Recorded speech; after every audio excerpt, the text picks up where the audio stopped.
১৩তম প্রতিষ্ঠাবার্ষিকী পালন করল দেশের অন্যতম আধুনিক হাসপাতাল গ্রিন লাইফ হাসপাতাল।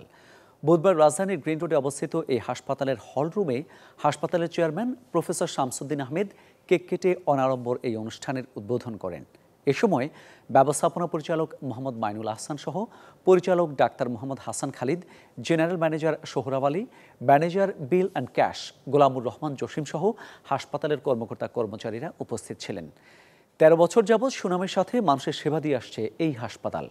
এখানে রয়েছে বিশ্বের সকল চিকিৎসার আধুনিক যন্ত্রপাতি সহ অভিজ্ঞ ডাক্তার, নার্স সহ ১,৫০০ কর্মকর্তা কর্মচারী।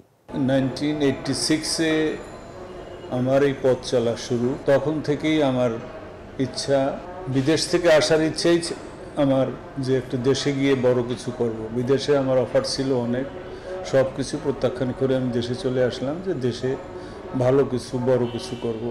সিএসিতে হাসপাতাল স্টার্ট করলাম অন্য নামে, 93-তে আবার আর একটা করলাম, এবং পরবর্তীতে এই বর্তমানে এই জমিটা ক্রয় করে, এখানে 28 কাঠা জমি, এটা ক্রয় করে এখানে গ্রিন লাইফ হাসপাতালের কাজ স্টার্ট করলাম।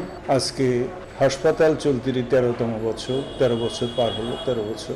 উদ্দেশ্যই আমাদের একটা, আমার বা আমাদের সহ যারা সাথে সম্পৃক্ত, যে আদর্শ সেবা দেওয়া, মানুষের সাথে, রোগীদের সাথে কোনো রকমের প্রতারণা, মানুষকে ঠকানো না, এবং আরও কথা, যে মৃত্যুর পরেও যেন আমরা এই সেবার মধ্যে বেঁচে থাকতে পারি।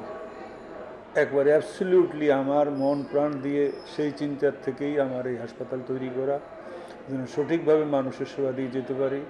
মৃত্যুর পরেও যেন মানুষ মনে করে যে হ্যাঁ, ভালো লোক ছিলেন উনি, ভালো কাজ করে গেছেন, মানুষের সেবা দিয়েছেন, এবং নিঃস্বার্থভাবে, কোনো রকম স্বার্থ ছাড়া আমি কাজ করেছি। আমি ডাক্তারি পাশ করেছি 1972 সনে। সেই থেকে এই পর্যন্ত কোনো রোগীর কাছ থেকে আমি 1 টাকাও নেই, এবং আমার এই হাসপাতালে কোনো রোগীর কাছ থেকেও 1 টাকা নেই। এবং ডাক্তার সাহেবরা যারা প্র্যাকটিস করেন, এখানে বসেন প্রফেসর সাহেবরা, তারা সবাই ইথিক্যাল। কোনো রোগীর কাছ থেকে কোনো রকম কমিশন বা কোনো কিছু 1 টাকা কমিশন কেউ নেয় না, বা আমরা দিইও না। এভাবেই আমাদের এই হাসপাতাল চলতেছে।